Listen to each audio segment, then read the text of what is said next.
Hello everyone, তোমরা সবাই কেমন আছো? আশা করি সবাই খুব ভালো আছো। আমিও খুব ভালো আছি। আমি পূজা, তোমাদের সাথে শেয়ার করতে চলে এলাম আবারও একটা নতুন ব্লগ ভিডিও নিয়ে। তো আজকে কিন্তু পুজো কেটে যাওয়ার অনেকগুলো দিন পর ব্লগটা শ্যুট করছি। তো দিনটা ছিল লক্ষ্মী পুজোর আগের দিন। তোমাদের সাথে ব্লগগুলো শেয়ার করতে আমার একটু লেট হয়ে যাচ্ছে, সবাই একটু ম্যানেজ করে নিও। যেহেতু লক্ষ্মী পুজো বাড়িতে, তাই কিন্তু আমি আগের দিন বাসনগুলো মেজে রাখি প্রতিবারই। তো সেরকমটা এবারও কিন্তু আমি বাসন মাজতে বসে পড়েছিলাম। আর লক্ষ্মী পুজোর আগের দিন পড়েছিল সানডে, তোমার দাদাভাইয়ের ডে অফ ছিল।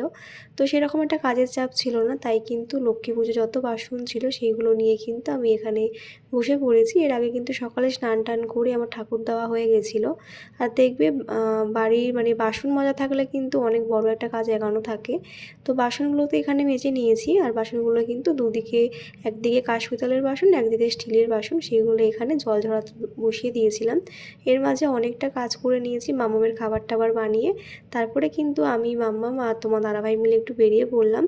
মা আগের দিন লক্ষ্মী ঠাকুরের সব বাজার দোকান করে এনেছে। তবে আমার আজকে নৈহাটি যাওয়ার একটাই কারণ, সেটা হচ্ছে আমার মা লক্ষ্মীর যে পোশাকটা পরবে সেটা আমার আগে থেকে বানিয়ে রাখা হয়নি। আর তোমরা কম বেশি অনেকেই জানো আমি কিন্তু মা লক্ষ্মীর যেটা পরাই আর কি, মা লক্ষ্মীকে, সেটা কিন্তু আমি হাতেই বানাই, নিজের হাতে। আর সাজসজ্জার জন্য যে গয়নাগাটিগুলো প্রয়োজন সেইগুলো কেনার ছিল। তো এদিকে রাস্তায় বেরিয়ে দেখি অনেক মা লক্ষ্মী কিন্তু এখানেই বিক্রি হচ্ছিল। খুব সুন্দর লাগছিল দেখতে মা লক্ষ্মীর মূর্তিগুলো দেখতে।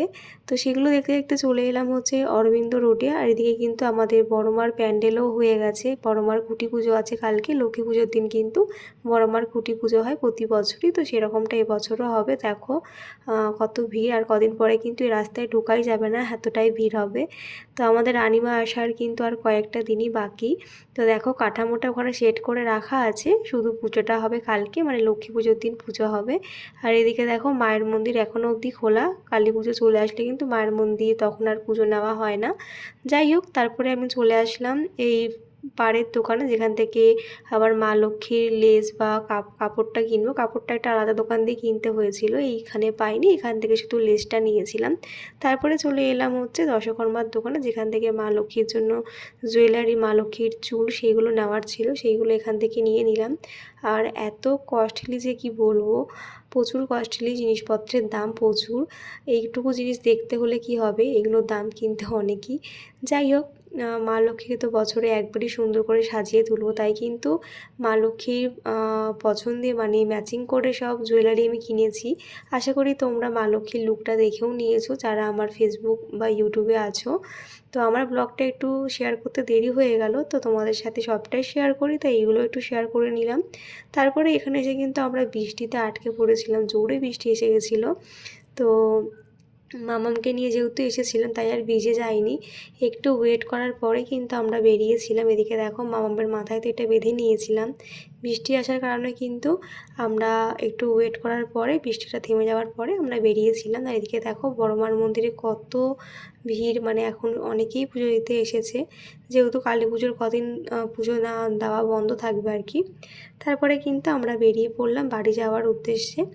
তো এবারে কিন্তু বাড়ি গিয়ে মামামকে খাওয়াবো, কারণ অনেকটাই বেলা হয়ে গেছিলো। তো এখানে এসে দেখি বাবা নারকেলগুলো সব চুলে রাখছে, যেহেতু কালকে লক্ষ্মী পুজো। তো মাঝে অনেকটা টাইম কেটে গেছে, আমি কিন্তু লাঞ্চ টাঞ্চ করে একেবারে চলে আসলাম। এখন আমি আমার মা লক্ষ্মীর শাড়িটা বানাবো। তো দেখো এই চিকনকারির কাপড়টা এবছর কিনে এনেছিলাম, আর এই পাটটা। চিকনকারি কিন্তু এখন খুব ট্রেন্ডিংয়ে চলছে, তাই ভাবলাম যে মা লক্ষ্মীকে একটু চিকনকারির কাপড় পরে সাজানো যাক, তাতে দেখতেও ভালো লাগবে লুকটা। আর আমার মা লক্ষ্মী কিন্তু সাদা লালের কম্বিনেশনে সেরকম একটা শাড়ি পরেনি, অফ হোয়াইটের মধ্যে পরেছে, কিন্তু সাদা লালে পরেনি।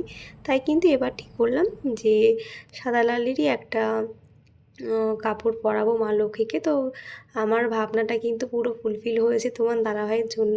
ও যদি আমাকে এই সময় না নিয়ে যেত, আমি কিন্তু বিকালের টাইমটা একদমই ফাঁকা পেতাম না, কারণ বিকাল দিকটাতে আমরা নাড়ু বানাই, তখন তো বাইরে থেকে বেরাতেই পারতাম না। তো ফাঁকায় ফাঁকায় কিন্তু আমি মা লক্ষ্মীর জন্য, মা লক্ষ্মীকে পছন্দ যেভাবে সাজাবো, প্রতি বছর তো আমি নিজে হাতে সব কিছু করি মা লক্ষ্মীকে সাজাই, তো এবছরই বা তার অন্যথা কেন হবে। তাই দেখো এই শাড়িটা কিন্তু আমি বানিয়ে ফেললাম, সাথে একটা ছোট্ট ব্লাউজ।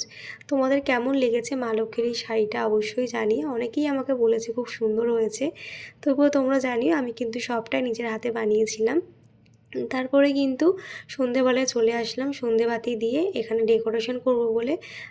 যেহেতু পুজোর ঠাকুর ঘরের সব কাজটা আমি একা হাতে করি, তাই কিন্তু আগে থেকে কাজগুলো এগিয়ে রাখছিলাম। তো দেখো এখানে স্ট্যান্ডটা দিয়ে পেছন থেকে একটা আমার হাকুয়া ব্লাউজ পিস ছিল শাড়ির, সেটা কিন্তু এখানে পেছনের ব্যাকগ্রাউন্ডে দিয়ে ফুল দিয়ে ডেকোরেশন করেছিলাম। আর এদিকে রান্নাঘরে এসে দেখি বাবা কিন্তু নাড়ুর পাক দিচ্ছে। প্রতিবার কিন্তু বাবাই আমাদেরকে অনেক হেল্প করে নাড়ু করতে। সত্যি কথা বলতে আমাকে কিন্তু নাড়ু করতে বা নারকেল কুড়তে এসব দিকে আমাকে আসতেই হয় না, এইগুলো আমার শ্বশুর শাশুড়ি সামলে নেয়। আমি শুধু নাড়ুটা একটু হেল্প করি ওদের সাথে ঘুরতে আর কি। তো দেখো এখন তিনজনে মিলে বসে পড়লাম নাড়ু পাকাতে, মানে ঠাকুর ঘরেরও কাজ সামলাচ্ছি, এবার এইদিকে এটাও করছি। যাই হোক, আর আমার লক্ষ্মী পুজো নিয়ে ভীষণ মাথা ব্যথা থাকে, যেহেতু মা লক্ষ্মীর পুজোটা আমি একটু ভালোবাসি করতে, সেরকম গোপাল পুজোটাও ভালোবাসি, যদিও সব ঠাকুরই এক। যাই হোক, দেখো এখন তিনজনে মিলে কিন্তু আমরা নাড়ু পাকাচ্ছি। আর এদিকে দেখতে পাচ্ছ একটা জিনিস নোটিস করেছো তোমরা, আমাদের তিনজনের ড্রেসাবি কিন্তু ম্যাচিং হয়ে গেছিলো, তাই আমরা একটু হাসাহাসি করছিলাম যে এটা আমাদের আজকে লক্ষ্মী পুজোর কস্টিউম। যাই হোক, তো দেখো শ্বশুর শাশুড়ি আর আমি মিলে কিন্তু তিলের নাড়ু নারকেল নাড়ু করে নিলাম। তবে এবছর কিন্তু আমাদের নারকেলটা কম থাকাতে নাড়ুটাও একটু কম হয়েছে। তো দেখো লক্ষ্মী পুজো ঠাকুর বসানোর ডেকোরেশনটাও কমপ্লিট হয়ে গেছে। তো কেমন লাগলো অবশ্যই জানিও। পিছন ব্যাকগ্রাউন্ডের কুলোগুলো কিন্তু আমি নিজে হাতে বানিয়েছিলাম। আর বাকি লুকটা তোমার সাথে কালকে শেয়ার করব, কালকে কিভাবে আলপনা দিচ্ছি বা কী করছি সেটা দেখার জন্য কিন্তু অবশ্যই নেক্সট ব্লগে চোখ রেখো। তাহলে চলো আজকের ব্লগটা এইটুকুই, দেখা হচ্ছে নেক্সট ভিডিওতে। বাই সবাইকে, সবাই খুব ভালো থেকো।